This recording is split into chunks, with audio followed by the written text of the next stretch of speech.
Hello Devotati, hello Anirban, hi Sajid. We'll just wait for a quick 1 minute before we start today. Thank you for joining.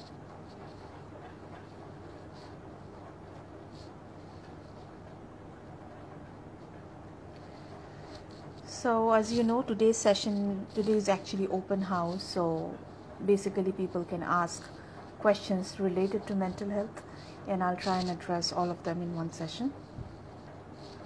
So I already have around 9 questions that I have got from different people over the last 15 days. So I will also answer them. So hopefully those 9 questions will also be able to answer queries if you have any. Apart from that, of course, you can ask more questions. All right. So we'll just wait for a quick 1 more minute and we shall start.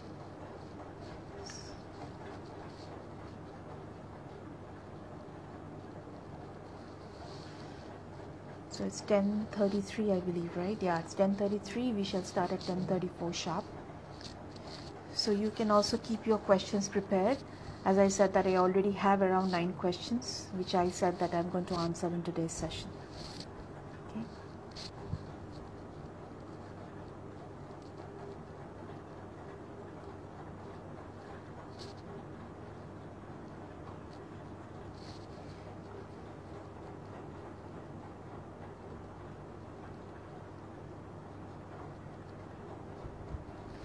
So I think we can start now, and once again a very warm welcome to today's session. As you know, today is open house, so people can ask questions about mental health, and I'll try and answer them, all of them, in one session. The session will be 30 minutes and maximum of 40 minutes, and we shall try and squeeze in as many questions as we can. So as of now, I'll start with the questions that I already have with me, that I have received from other people, and in between, if you get any questions, of course we'll answer that. So the first question that was asked was what are the main reasons for anxiety?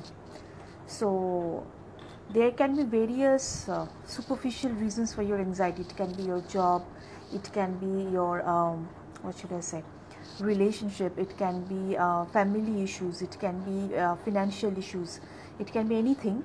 But the underlying reason for the underlying factor or the underlying reason for anxiety is definitely your inability to control things which are not in present. Or in much simpler word, it would be that when you're trying to control things or stuffs which are not present as of now, which is not at the current time, but it is more of something which is about to happen in the future, and you tend to overthink and you're trying to control things which does not exist in the current platform, that's when you start getting anxiety. So anxiety is the fear of unknown or fear of things that does not exist. So when we try and do that, and anything that does not exist are those things which are not in the present moment.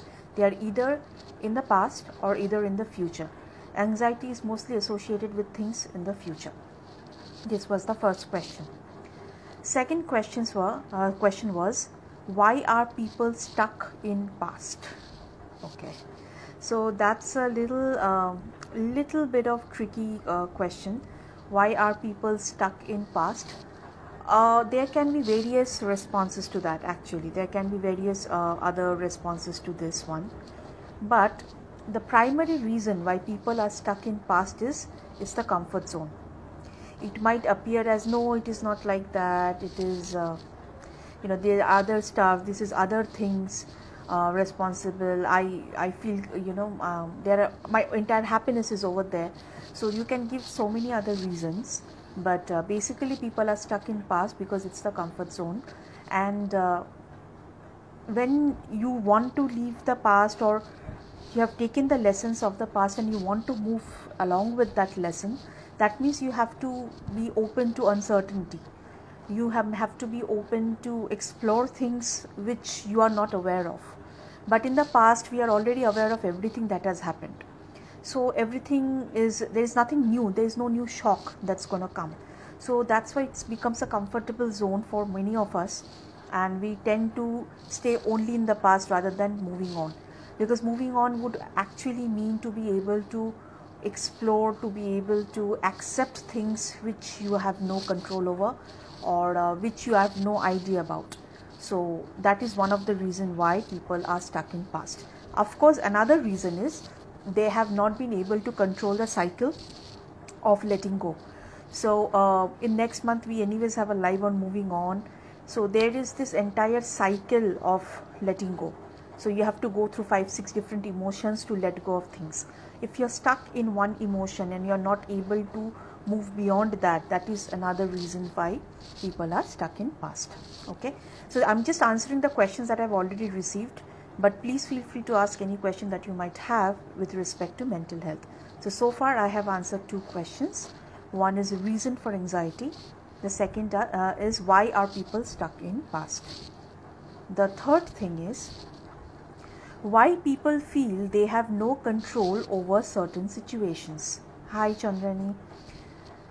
Okay, so it's a very common feeling, when people feel they have no control over certain situations.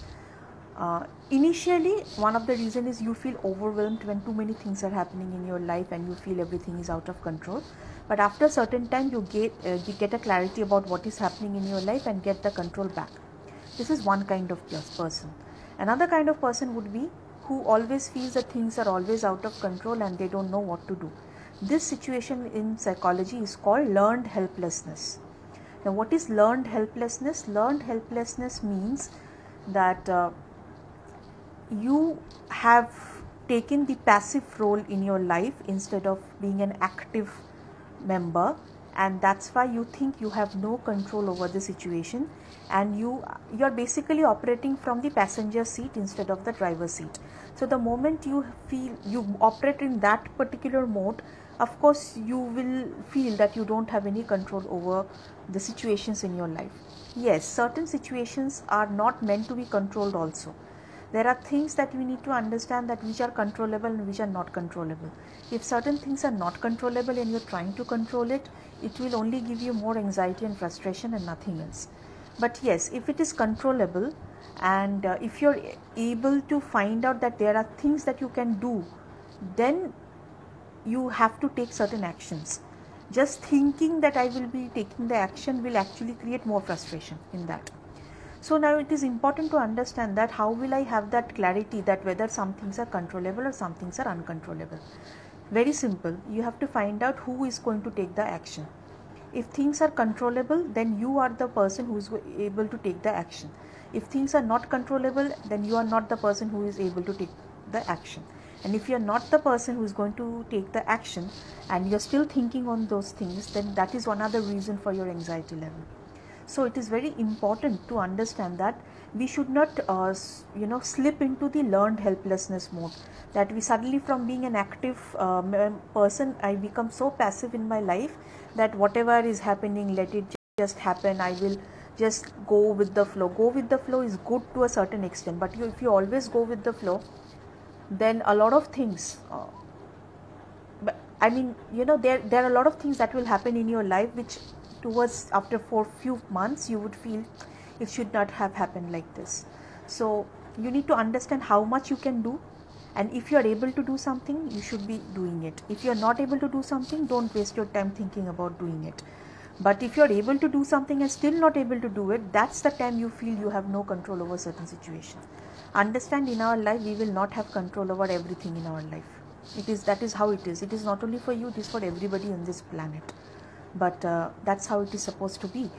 You are supposed to control only few things. Just imagine if we would have been able to control everything in our life, then things would have exactly happened the way I would have or you would have wanted, and then our life would have been in a mess. We are actually very blessed that certain things did not turn up in our life, and that's why we have been saved from a lot of massacres in our life. So this was the third question. The fourth one, why people overthink. This question comes from a person who himself is an overthinker. So why people overthink was another question. The answer is very simple actually. I have spoken about this before also. people primarily overthink to get closures. You know, our brain is designed in a way that we need closure. Whether in any question that is unanswered, it's like that, that worm that keeps on eating you from within. So that worm keeps on eating you from within, and you feel like, no, something is not working, something is not right. So when you keep on feeling like something is not working, something is not right, that kind of forces you to think, okay, if things would have been like this, then it would have been like that. Okay, had I behaved like this, then things would have been different. If I do like this, then things would be different. So what happens is, you need certain closure, your brain needs certain closure, and because of which you keep on overthinking. Now you might ask me, so should I is it bad that the brain needs closure? No, the answer is no, it's not bad, but everybody overthinks. To be very frank, everybody overthinks, but for some people the overthinking is to a certain level that it does not lead to anxiety, or it does not lead to frustration or depression.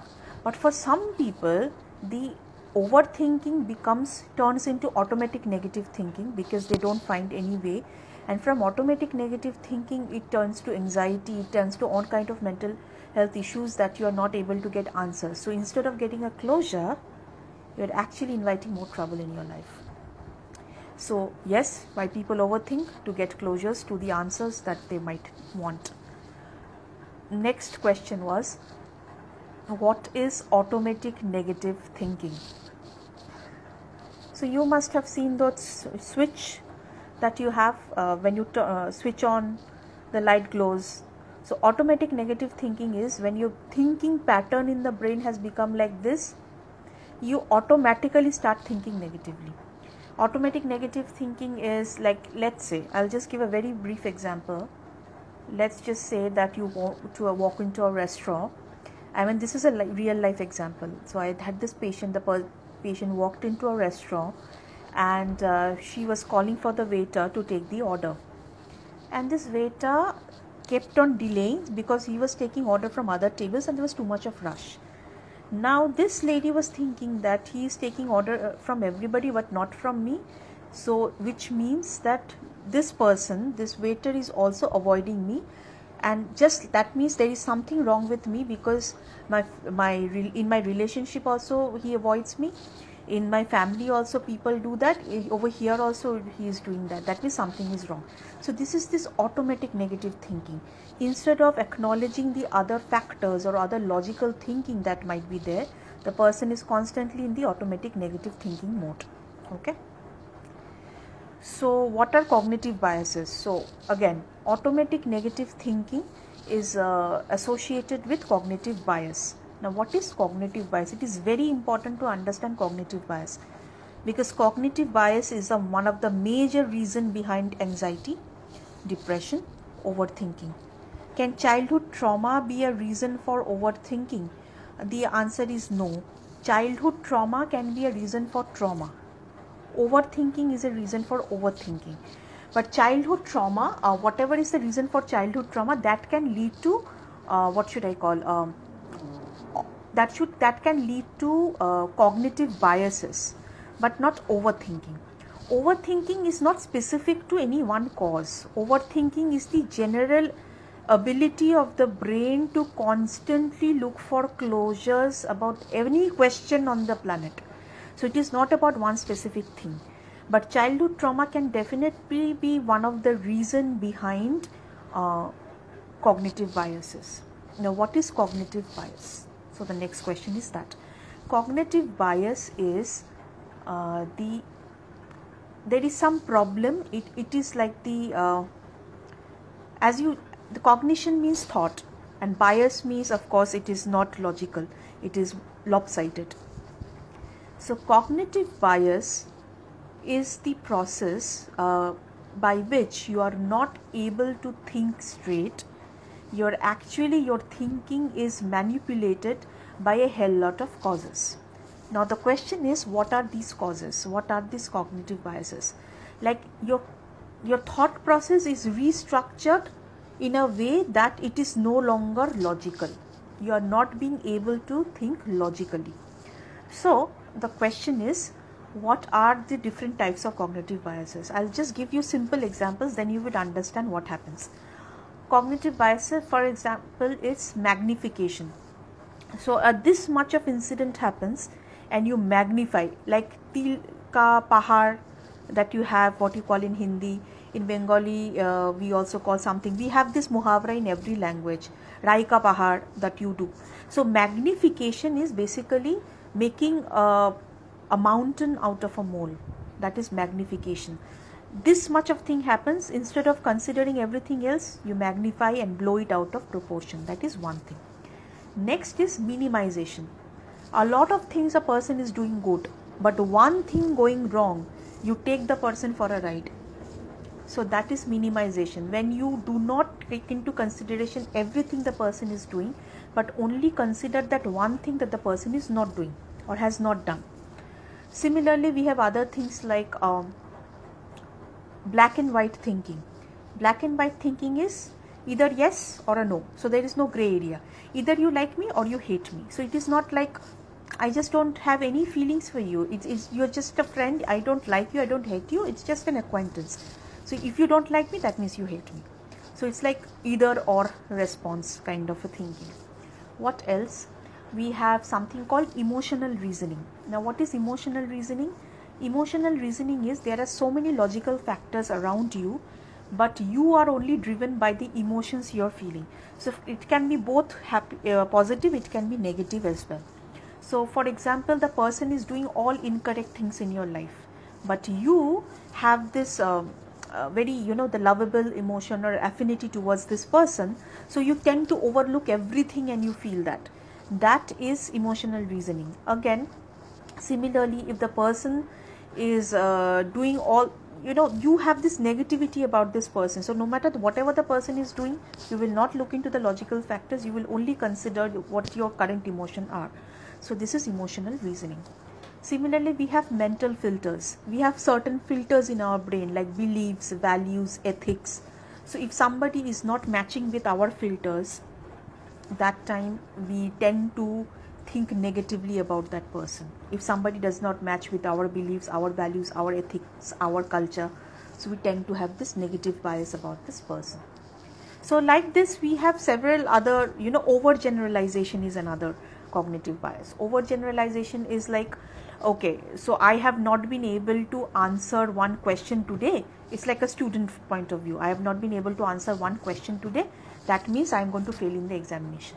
That is overgeneralization. Based on one single incident, you're generalizing it to a greater extent. So these cognitive biases, these are based on a lot of factors. As Nivedita was saying, childhood trauma can be one, abuse can be one, repeated failures can be one, feedback from near and dear ones can be one, your relationships can be one, your childhood experiences, your professional experiences can be one. So various factors, various assumptions leads to building up this cognitive biases. Nobody is born with cognitive bias, it is formed. Now cognitive bias, this entire concept came from Aaron Beck, a famous psychologist. He said that there is something called negative triad. Now what is negative triad? It means that if I have cognitive bias, that means my thinking is extremely negative. If my thinking is negative, then my perception of myself becomes very negative. So if my perception of myself becomes very negative, my perception of others will also be very negative, because we only project what we can perceive. So if my thinking is negative, what I think about myself becomes also negative, and what I think about others also becomes negative. So it becomes like a triangle, a never-ending triangle, and this triangle is one of the major reasons behind anxiety, behind depression, stress, or any other common mental health issues. So automatic negative thinking is also a byproduct of cognitive biases, and cognitive biases can also lead to overthinking. Okay, so these were a few questions, and then we had symptoms of anxiety. I think this is a common one. A lot of people here would also know what are symptoms of anxiety. Symptoms of anxiety can be palpitation, fast breathing. Symptoms of anxiety can be indigestion, irritable bowel syndrome. Symptoms of anxiety can be insomnia, Symptoms of anxiety can be heartburn. Symptoms of anxiety can be pain in joints, in hand, in ankles, your sweating. All these things can be symptoms of anxiety. So it is actually, symptoms of anxiety can both be physiological as well as psychological. Physiological are this, or psychologically you will become agitated, irritated, you don't feel like socializing, you avoid people, you avoid incidents that used to give you pleasure before. So things like that. Okay. Next question. I don't know who asked this, but this is a very, very important question. Can anxiety lead to addiction? So I have about 6 people watching me live right now. I'm asking you all to tell me, do you think that anxiety can lead to addiction? Any one of you? What do you think? I've been answering all questions like that. So anybody who would like to say a yes or a no to this question? Can anxiety lead to addiction? Let me see, what do you guys think? Yes, Sajid says yes, and the answer is yes. Anxiety do lead to addiction. And why does anxiety lead to addiction? There is a reason. Yes, Nivedita says yes, Khushbu says yes. I'll tell you the reason behind it. So for the person who asked this question, when you're anxious, you tend to drift away from people, because there are a lot of thoughts that are going in your mind. It's clouded, you cannot think logically, and you tend to gravitate towards people or gravitate towards anything. Koshika says yes, thank you. So you tend to gravitate towards anything that will give you some peace. So I'm talking about a specific anxiety alcohol cycle or an anxiety smoking cycle. See, I'm anxious, I don't want to talk to anybody, but I just want to do something that will give me peace. So I go and take I smoke, or I go and take a shot of alcohol. I do that. For momentarily, there is this release of dopamine, momentary, and then again you come back to normality. Again you feel that same panic, same thing, again you go into that. So it becomes like a vicious cycle, because your mind somehow learns that if I take that smoke or if I take that alcohol, suddenly my mind becomes extremely refreshed and I can avoid those anxiety attack. So that's the reason people who are actually anxious, they have this high tendency to become addictive to certain things. It can be chocolate as well. It can be chocolate, it can be binge eating, it can be especially binge eating. People, they actually don't feed their body, they are feeding their emotions basically. Anybody who is in anxiety, who is suffering from anxiety, whenever they are getting addicted to certain things, they are basically feeding their emotions. So whether it's smoke, whether it's chocolate, whether it's alcohol, whether anything on this planet. So yes, anxiety leads to addiction. So usually people who are addictive, they have this problem of anxiety, but it is not always true for the it is not always vice versa. But yes, most of the people who are addictive to certain things, one of the major reason behind it is anxiety. The last question that I had before was how to prepare your mind to say no. Okay, tricky one. Prepare your mind, you actually do not really prepare yourself to say no, because the more you prepare, the more you overthink. I think this question came from another overthinker, that how do you prepare yourself to say no. You can always do this preparation when you're saying no to a bigger thing, because you have to think about the pros and the cons and everything. But when you are in your daily life, you do not get so much of chance to think and then say yes or a no. So in certain situations, it's just one thing that I always remember when I say no to certain things. That one thing is, you are not rejecting the person, you're rejecting the offer made by, or the rejecting the request made by the person, either the offer or the request. So if I say, let's say Khushbu comes and tells me that I need to talk to you, there is something very urgent, and I need about half an hour, I will be done. So if I'm free and if I am able to take that request, I will say a yes. But let's say I am extremely busy, or there is an exigency I am operating from. So I will word myself in a way that, Khushbu, although as much I want to hear you out, but I am operating at a very, as an exigency. So I will not be able to take your call right now, but is it possible that I can call you back tomorrow? So if when you assertively say something which is a win-win situation, you are actually not saying no, you are also making the person understand your situation. Now you might tell me that this is not always the case. Sometimes the person is, really don't want to get back to that person.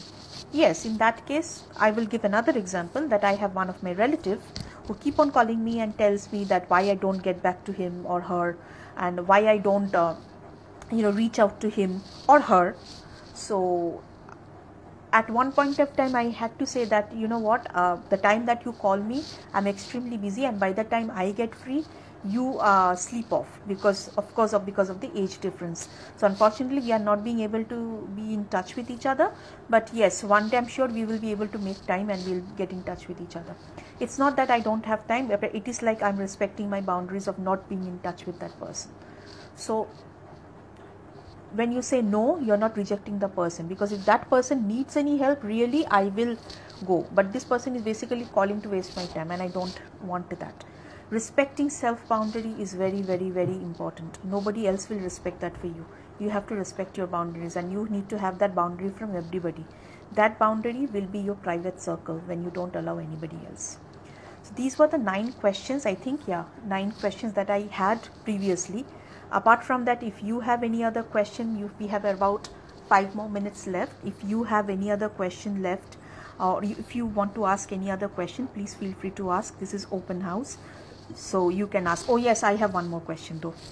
In the meantime that you're thinking or you might be typing, is schizophrenia and multiple personality disorder the same thing? So there's this one question that was asked.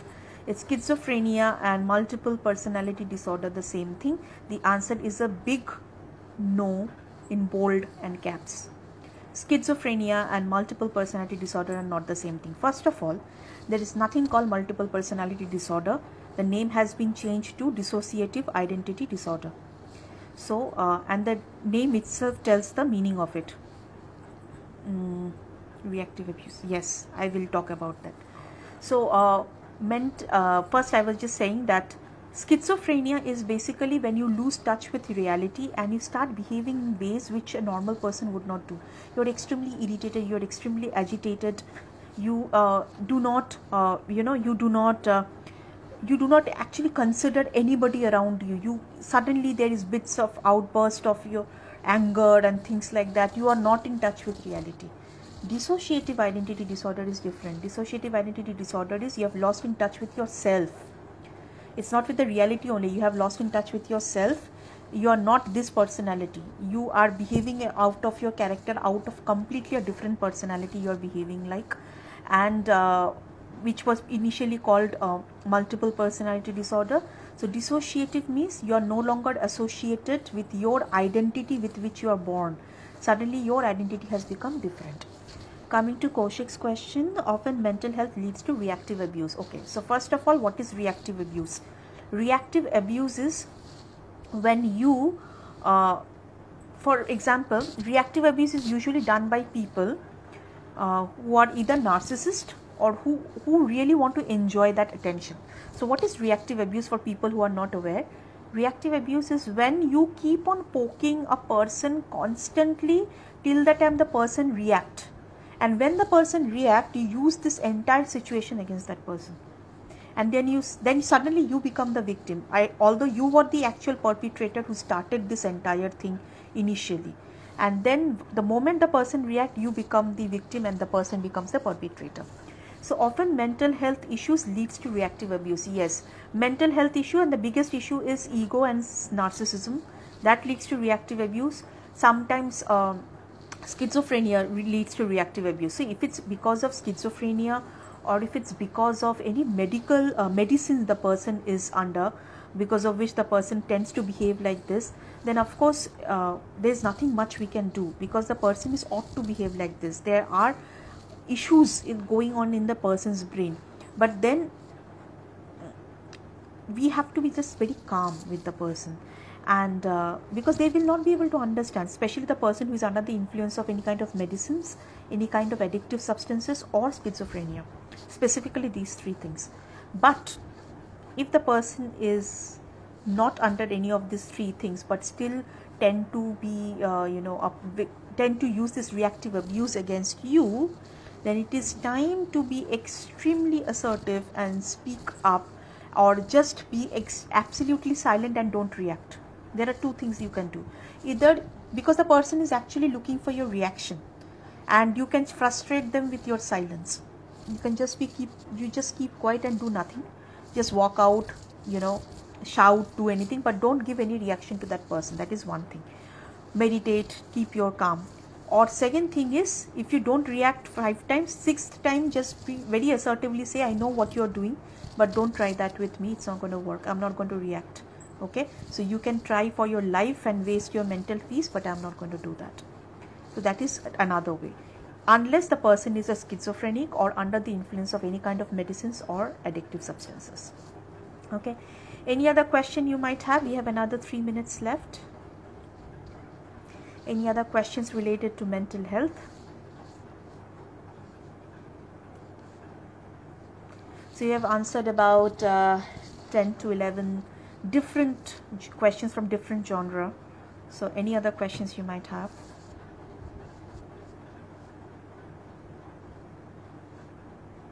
I'll just wait for 1 more minute before I finish the live. If you have any question, I'll answer that.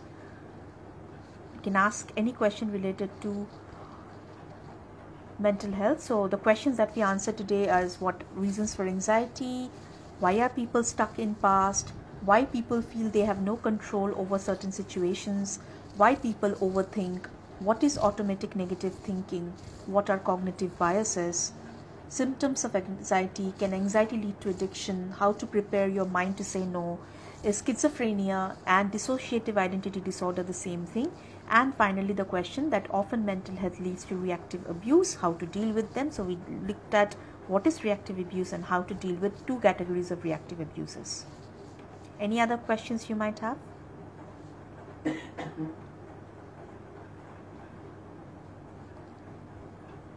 Yes, no, maybe.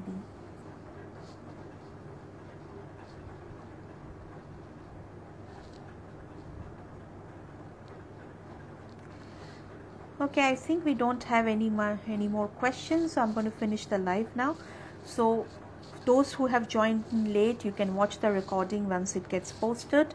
So we have just kind of answered the different questions that came up in the last 15 days, and also the question that came up in today's live.